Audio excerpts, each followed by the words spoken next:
మనం అడిగిన అమ్మాయిలకు సంబంధించిన వీడియోలు కానీ వచ్చిన హీరో నిఖిల్ సంబంధించింది ఎందుకు అతను అంత సేవ్ చేసుకోవాల్సిన అవసరం ఏముంది? అంతగా దాంట్లో ఉన్న వీడియోలు ఏంటివి, ఫోటోలు ఏంటి? ఇప్పుడు హీరో నిఖిల్ కి సంబంధించి ఫ్యూచర్ లో ఆ అమ్మాయిని బ్లాక్ మెయిల్ చేయడానికి అయినా ఉండొచ్చు, లేదా హీరో నిఖిల్ కి సంబంధించిన అంటే ఏంటి ఇప్పుడు హీరో నిఖిల్ తో ఉన్నటువంటి ఎవరైనా సన్నిహితంగా ఉన్నా లేదా వాళ్ళ ఫ్రెండ్స్ ఉన్నా ఏదన్నా వాళ్ళు అన్ని పెట్టుకున్నాడనా? అంతేగా మరి వాళ్ళతో సన్నిహితంగా వ్యక్తుల అమ్మాయిలు కూడా తీసుకొని ఓకే మనం వీళ్ళని కూడా ఎలా ట్రాక్ చేయాలని ప్లాన్ చేస్తున్నాడు. అది మనం అతన్ని అడిగి మనం నిఖిల్ ఎట్లా పరిచయం అంటే మస్తాన్ సాయికి ఏంటండి నిఖిల్ మస్తాన్ సాయికి ఎలా పరిచయం అయ్యాడంట? నిఖిల్కి ఎలా పరిచయం అయ్యాడు అది ఏంటి అనేది కూడా నాకు తెలియదు. అసలు పరిచయమా లేదా పరిచయం లేకుండా అందులో ఉన్నటువంటి ఎవరైనా వ్యక్తి ద్వారా ఫొటోస్ వచ్చినాయా, లేకపోతే వీడియోస్ వచ్చినాయా, లేకపోతే ఏంటి అనేది మనకి క్లియర్ గా తెలియదు. అది చెప్పాల్సింది మస్తాన్ సాయి. అతని ఫోన్ లో ఉన్నట్టు అతని హార్డ్ డిస్క్ లో ఉన్నటువంటి డేటా ఏదైతే ఉందో వాటిలో ఇవన్నీ ఉన్నాయి, అంతవరకు ఇచ్చాం. సో అతను ఎలా హ్యాక్ చేసి తీసుకున్నాడా, లేకపోతే అమ్మాయి దగ్గర నుంచి తీసుకున్నాడా, లేదా నిఖిల్ ఫోన్ ని హ్యాక్ చేశాడా ఏంటి అనేది తెలియదు కదా.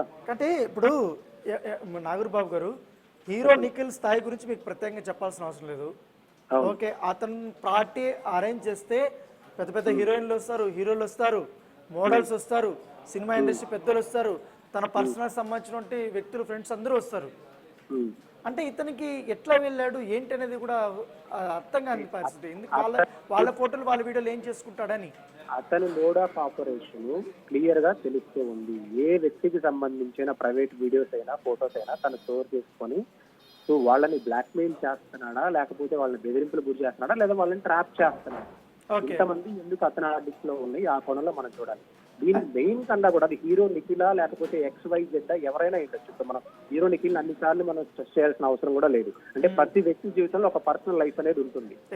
కాబట్టి పర్సనల్ లైఫ్ ని నా పర్సనల్ లైఫ్ ని నువ్వు మొత్తం తీసుకొని వచ్చేసేసి ఎంతో మంది మహిళలు హార్డ్ డిస్క్ లో స్టోర్ చేసుకున్నాం అంటే అదే పెద్ద క్రైమ్. అంటే ఇప్పుడు నేను ఒకటి అడుగుతాను కరెక్ట్ చెప్పండి. లావణ్యకి సంబంధించిన ఫోన్ ని హ్యాక్ చేశాడు, లావణ్య దగ్గర ఉన్నటువంటి వాట్సాప్ కానీ అన్ని కూడా అతను ఆధీనంలో పెట్టుకున్నాడు. లావణ్య దగ్గర ఉన్నటువంటి సమాచారం ముఖ్యంగా రాజ్ తరుణ్ కి ఒక బిగ్ బాస్ బ్యూటీకి సంబంధించినటువంటి వాళ్ళిద్దరు సంబంధం గురించి ఆడియోలు వీడియోలు కూడా ఉంటే అవి కూడా మస్తాన్ సాయి వాటిని హ్యాక్ చేసి తీసుకొని తన హార్డ్ డిస్క్ లో పెట్టుకున్నాడు, సమయం కోసం ఎదురు చూశాడు అనేది ఒక ఇన్ఫర్మేషన్. అవును, నిజమే. అది నిజమేనా? ఆ బిగ్ బాస్ అంటే ఆ బిగ్ బాస్ బ్యూటీని ఎట్లా వీళ్ళు తీసుకొని వచ్చారు అసలు మిడిల్ లోకి? బిగ్ బాస్ బ్యూటీ ఏంటండి అంటే ఒక బిగ్ బాస్ లో కంటెస్టెంట్ గా ఉన్నటువంటి ఒక మహిళ రాజ్ తరుణ్ కి లావణ్యకి గొడవ ఉన్నప్పుడు ఆమె మధ్యలో దూరి రాజ్ తరుణ్ తో ఆమె కొన్ని ఆ అంశానికి సంబంధించి నాకు ఎలాంటి ఇన్ఫర్మేషన్ లేదు. అంటే Lavanya personal what is before ఏంటి, ఎక్స్ ఏంటి, వై ఏంటి, జెడ్ ఏంటి అనేది నాకు తెలియదు. Now what is my complaint అంటే ఏంటంటే హార్డ్ డిస్క్ లో వీళ్ళకి సంబంధించిన ఇన్ఫర్మేషన్ ఉంది అని మై క్వశ్చన్. అంటే హార్డ్ డిస్క్ లో 4 TB హార్డ్ డిస్క్ లో ఉన్న ప్రతి దాన్ని మనం చూసుకుంటూ పోతే చూడడానికి లేకపోతే దాన్ని మీరు టెలికాస్ట్ చేయడానికి 1 నెల రోజులు పట్టింది. ఓకే, అదే చెప్పండి ఇప్పుడు జరగాలి అని అంటే ఎగ్జాక్ట్లీ ఎందుకంటే కాబట్టి ఎంతో మంది యువతల జీవితాలు ఉన్నాయి. అందులో ఏ మహిళ ఇంతమంది అప్రోచ్ అవ్వకూడదు, ఏ మహిళ జీవితం లావణ్య జీవితం నాశనం అయినట్టుగా అవ్వకూడదు, ఏ మహిళ కూడా ఇలా తప్పుడు కేసులు పెట్టించుకోకూడదు, ఏ మహిళ బెదిరింపులకు గురి కాకూడదు, ఏ మహిళ బ్లాక్ మెయిల్ గురి కాకూడదు, ఏ మహిళకు సంబంధించిన ప్రైవేట్ వీడియోస్ ఫొటోస్ అతని ఆర్టికల్లో కానీ ఉండకూడదు. ఇది ప్రధాన ఉద్దేశం. ఎగ్జాక్ట్లీ. నా క్వశ్చన్ ఏంటంటే ఇప్పుడు ఆ వీడియోలో ఉన్నటువంటి అమ్మాయిలు వాళ్ళెవరు సాదా సీదా అమ్మాయిలు కాదు, చాలా హై లైఫ్ అనుభవిస్తున్నటువంటి వారు, మంచి ఉన్నత చదువులు చదివినటువంటి వారు, కొంతమంది మంచి పలుకుబడి ఉన్నటువంటి వారు, వీళ్ళందరూ ఉన్నారు. అంటే వీళ్ళందరూ ఇతని ట్రాప్ లో ఎలా పడ్డారు అనేది మై క్వశ్చన్. ఇతని ట్రాప్ లో రెగ్యులర్ గా అండి ఇప్పుడు ఒక అమ్మాయి తోటి గంటలు నేను నిన్ను ప్రేమిస్తానని, లేకపోతే నేను నిన్ను లవ్ చేస్తున్నాను, లేకపోతే ఇంకొక రకంగానో, లేకపోతే డ్రగ్స్ అలవాటు చేసో, లేకపోతే పార్టీలకు తీసుకుని వాళ్ళకి తెలియకుండా తీసుకున్నటువంటివి కొన్ని వాళ్ళు ఎదురు తిరగలేని సిచ్యువేషన్ క్రియేట్ చేస్తూ ఉన్నాడు. అండ్ ఎవరైనా ఒక సిచ్యువేషన్ చూడండి, నేను ఊరేసుకొని చచ్చిపోతా అని ఊరేసుకొని తీసుకొని వీడియోలు కూడా పెట్టుకున్నాడు. ఏంటి అమ్మాయిలు అడిగితేనా? అమ్మాయిలు ఎవరైనా వాళ్ళని అంటే తన ప్రేమకు లొంగనందుకు లేకపోతే ఇంకోటి చేస్తానను అంటే తన మోడ్ ఆఫ్ ఆపరేషన్ కి ప్రతి అమ్మాయిని చాలా విధంగా నమ్మిస్తున్నాడు. అందులో కొంతమంది పెళ్ళైన యువతలు కూడా ఉన్నారు, కాపురాలు కూల్చుకున్నటువంటి యువతలు కూడా ఉన్నారు. ఓకే ఓకే, ఏంది ఈయన కోసం వాళ్ళ హస్బెండ్ కూడా వదిలేసి వచ్చిన వాళ్ళు ఉన్నారు. కాపురాలు కూల్చుకోవడం అంటే ఇది తెలిసి వాళ్ళ ఇంట్లో కుటుంబాలు విడిపోయిన వాళ్ళ వ్యక్తి మన బయటలు కూడా ఉన్నారు. But I don't want to discuss all this non sense. చాలా క్లియర్ గా చెప్తా ఉన్నాను, ఇంకా ఏ మహిళ కూడా చాలా జాగ్రత్తగా ఉండాల్సిన నెసెసిటీ ఉంది. ఒక వ్యక్తితో మాట్లాడేటప్పుడు తన లిమిట్స్ దాటి మాట్లాడకుండా మా అవసరం ఉంది. ఇలాంటి క్రిమినల్స్ సమాజంలో ఉన్నారు కాబట్టి ఈ రోజు లావణ్య ఎక్స్పోజ్ చేసిన స్కామ్ ద్వారా బయటకు వచ్చింది. ఎగ్జాక్ట్లీ నాగూర్బాబు గారు, మీరు చాలా సీనియర్ న్యాయవాది, మీరు చాలా కేసులు చూసి ఉంటారు. ముఖ్యంగా ఒక మహిళ కంప్లైంట్ ఇస్తేనే శిక్ష ఏ విధంగా ఉంటుందో మనం ప్రత్యేకంగా చెప్పాల్సిన అవసరం లేదు. ఒక పురుషుడి మీద ఇస్తే ఒకవేళ నిరూపణ అయితే, ఇప్పుడు ఇన్ని ఫోటోలు, ఇన్ని వీడియోలు, కాల్ రికార్డింగ్స్, న్యూడ్ ఫోటోలు, న్యూడ్ వీడియోలు, బెడ్రూమ్ వీడియోలు, ఇన్ని బయట ఇప్పుడు మస్తాన్ సాయి అతను మాత్రం నేను నేరం చేయలేదు, అంత కన్సెంట్ అంటున్నాడు. ఏంటి నిజంగానే అతను తప్పించుకునే అంత అవకాశం ఉంటుంది అంటావా ఈ కేసులో? తప్పించుకునే అవకాశం లేదు, రిమాండ్ పెడుతున్నారు డెఫినెట్ గా.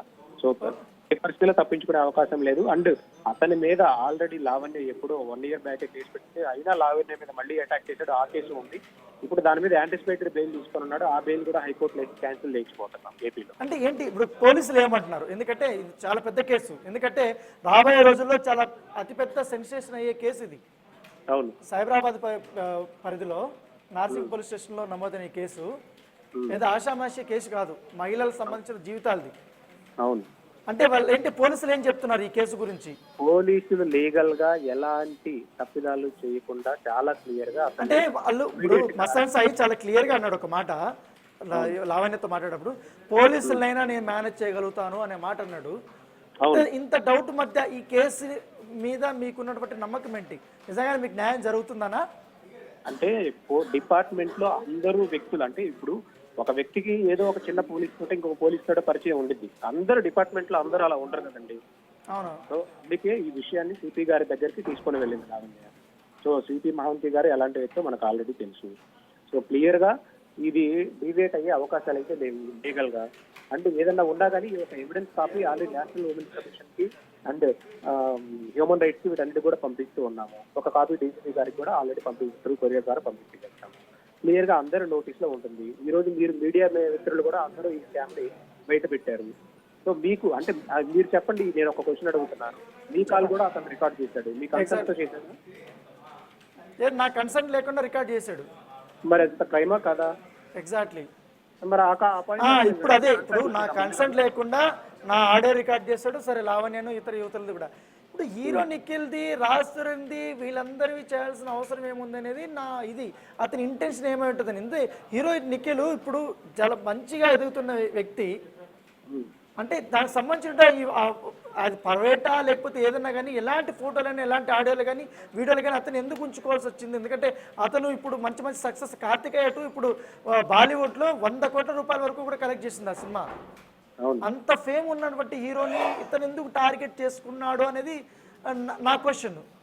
మీ అబ్జర్వేషన్ ఏముంటుందని?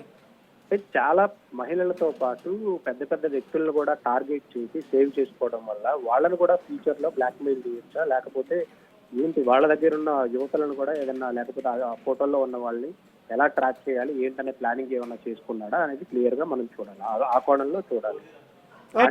ఇంటెన్షన్ ఏంటి అనేది మనం ఇప్పుడు ఇన్వెస్టిగేషన్ లో తెలుస్తుంది. ఇప్పుడు మాత్రం అసలు నాకు అసలు తెలియదు, సంబంధమే లేదని చెప్తారు. ఏ నేరస్తుడి దగ్గర నేను నేరం చేశానని చిట్ట చివరి వరకు ఎప్పుడు ఒప్పుకోడు. ఎగ్జాక్ట్లీ.